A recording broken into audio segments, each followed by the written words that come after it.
হচ্ছে সরকার মার্কেট। এই এলাকার জায়গাটা রাস্তার এক সাইড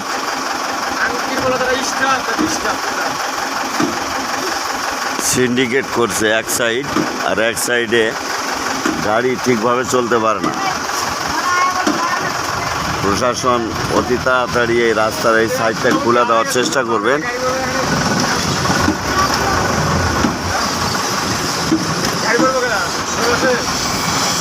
সরকার মার্কেট রাস্তার এক সাইড সিন্ডিকেট করছে দোকানদার ব্যবসায়ীরা। এটা অতি তাড়াতাড়ি ছাড়া দেওয়ার চেষ্টা করবেন। প্রশাসনের কাছে বিশেষ অনুরোধ।